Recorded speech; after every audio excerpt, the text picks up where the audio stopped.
Sekarang saya akan tunjukkan bagaimana kaedah untuk menentukan ujian normaliti ke atas satu set data yang saya tunjukkan di sini.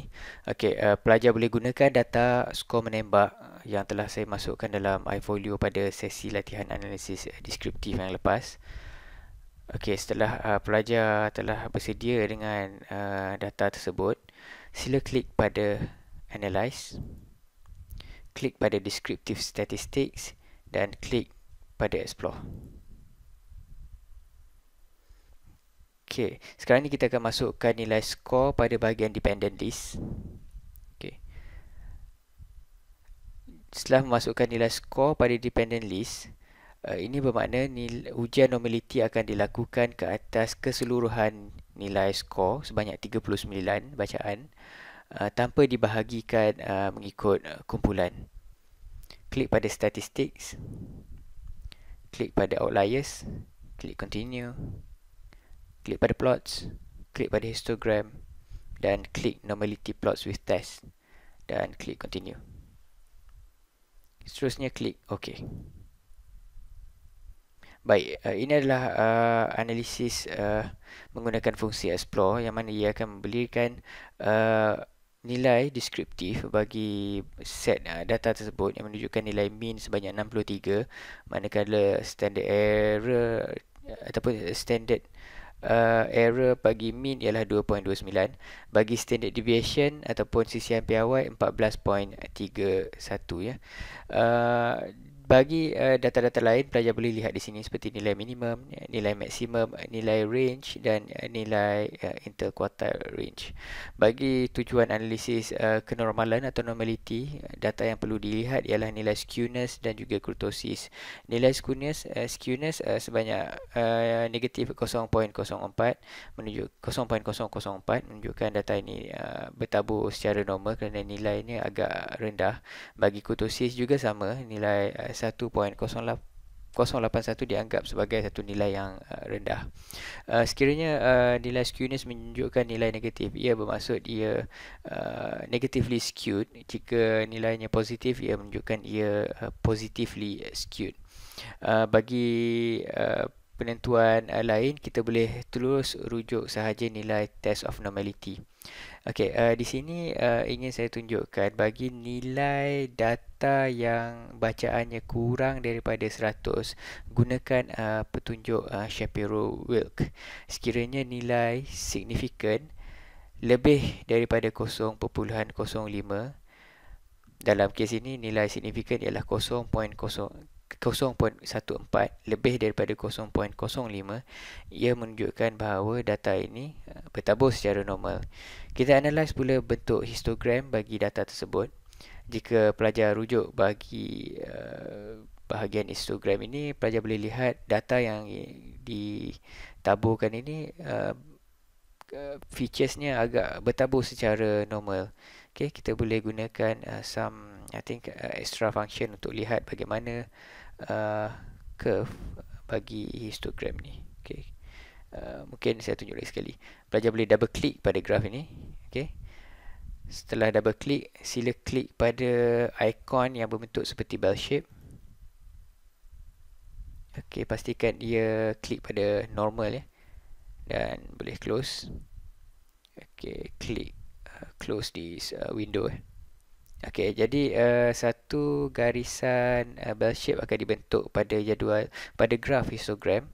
Jadi di sini kita boleh lihat secara kasar, kita boleh lihat bagaimana data ini bertabur secara normal ya, walaupun tidak perfect, tetapi secara kasar ia membentuk jadual yang normal, membentuk satu graf yang normal ya.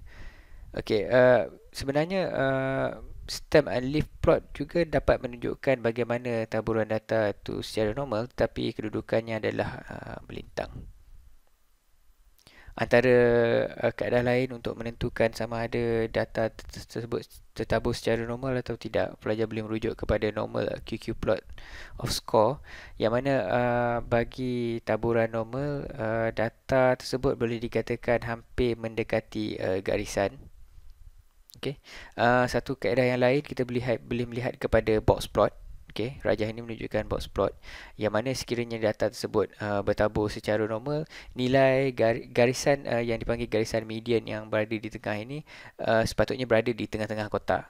Bagaimanapun disebabkan oleh terdapat mungkin variasi data yang agak tinggi, data ini boleh dikatakan ia tidak begitu menunjukkan perfect normal features dengan kita lihat beberapa value yang berada di luar kotak ini seperti yang berada di atas dan di bawah menunjukkan bahawa data tersebut adalah data pada nilai yang melampau. Okey. Ataupun extreme values. Okey, kita dah habis lihat keseluruhan hasil analisis bagi data yang kita gunakan, data skor menembak. Jadi secara kesimpulannya saya boleh nyatakan di sini bahawa data ini bertabur secara normal mengikut ujian Kolmogorov, Smirnov dan Shapiro-Wilk, yang mana kita memilih Shapiro-Wilk kerana nilai bacaan adalah kurang daripada 100, iaitu nilai bacaan sebanyak 39.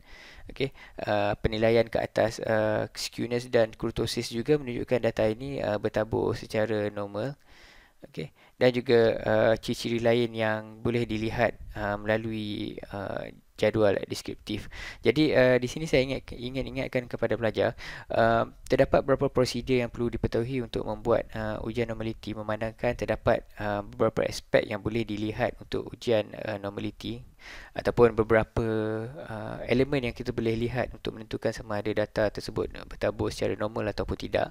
Tetapi sebenarnya bagi penilaian normaliti sesuatu data adalah agak boleh dikatakan agak terbuka kerana ia tidak eksklusif kepada sesuatu penilaian sahaja seperti hanya melihat kepada test of normality sahaja ataupun hanya melihat kepada histogram semata-mata. Penilaiannya boleh dilakukan secara menyeluruh selagi data yang digunakan tidak mempunyai terlalu banyak nilai outliers ataupun nilai ekstrim. Data tersebut boleh dikatakan bertabur secara normal. Jadi bagi penilaian data menggunakan skor menembak ini, saya boleh simpulkan bahawa data ini bertabur secara normal. Okey. Sekarang ni kita klik semula kepada data view. Saya nak tunjukkan satu lagi kaedah bagaimana untuk melihat kenormalan mengikut kumpulan kajian. Klik pada Analyze, klik pada Descriptive Statistics dan klik pada Explore. Kali ini kita akan masukkan elemen kumpulan sebagai factorialist. Lain-lain function tidak akan berubah seperti statistik. Klik pada Outliers, Continue. Manakala plots, klik pada bahagian yang seperti dinyatakan seperti stem and leaf, histogram dan normality. Klik Continue dan boleh terus saja klik OK. Okey, jadi di sini penilaian akan dibuat mengikut kumpulan kajian, iaitu seperti kumpulan yang kita telah tetapkan sebelum ini, kumpulan PDRM, APMM dan ATM. Nilai deskriptif adalah seperti berikut: nilai mean sebanyak 68.9231, manakala nilai sisihan piawai ialah 7.74. Kita boleh lihat beberapa maklumat lain seperti yang dinyatakan dalam jadual ini. Okey, pelajar boleh rujuk beberapa nilai deskriptif yang telah dinyatakan. Okey, yang paling mustahak kita akan lihat pada ujian normality. Okey, di sini kalau memandangkan nilai yang digunakan kurang daripada nilai bacaan kurang daripada 100 bagi setiap kumpulan, kita akan rujuk terus kepada jadual Shapiro-Wilk. Di sini juga nilai yang ditunjukkan di sini menunjukkan bahawa nilai signifikan adalah lebih daripada 0.05, menunjukkan bahawa data ini bertabur secara normal bagi setiap kumpulan kajian, iaitu kumpulan PDRM 0.726 lebih daripada 0.05, APMM lebih daripada 0.05, iaitu nilai ini sebanyak 0.328, manakala ATM nilainya 0.262 lebih daripada 0.05. Jadi ketiga-tiga kumpulan ini melalui ujian Shapiro-Wilk adalah bertabur secara normal. Bagi kes untuk cerapan ataupun penilaian normality secara ringkas, pelajar boleh rujuk terus kepada jadual Shapiro-Wilk. Sekiranya data tersebut signifikan, data tersebut boleh dianggap bertabur secara normal. Walaupun dilihat histogram bagi ketiga-tiga kumpulan agak tidak memenuhi piawaian data bertabur secara normal, tetapi setelah ujian Shapiro menunjukkan data tersebut melebihi nilai 0.05, kita boleh simpulkan bahawa ketiga-tiga kumpulan mempunyai data yang bertabur secara normal. Kalau kita lihat di sini nilai histogram bagi kumpulan PDRM agak condong ke sebelah kiri ataupun skewed to the left, negatively skewed, manakala untuk kumpulan APMM is positively skewed, manakala bagi kumpulan ATM boleh saya katakan is bimodal, maknanya ada dua puncak. Okey, jadi di sini adalah contoh penilaian lain yang pelajar boleh lihat sendiri melalui QQ plot, okey, bagi ketiga-tiga kumpulan. Dan juga box plot bagi ketiga-tiga kumpulan yang telah diletakkan di sini. Kali ini setelah data ini dibahagikan mengikut kumpulan, anda boleh lihat bahawa tiada nilai outliers yang wujud ataupun nilai ekstrim yang wujud daripada kumpulan set data berkenaan kerana ia dibahagikan mengikut kumpulan. Okay? So ini sahaja yang ingin saya tunjukkan bagi penilaian normality bagi set data skor menembak.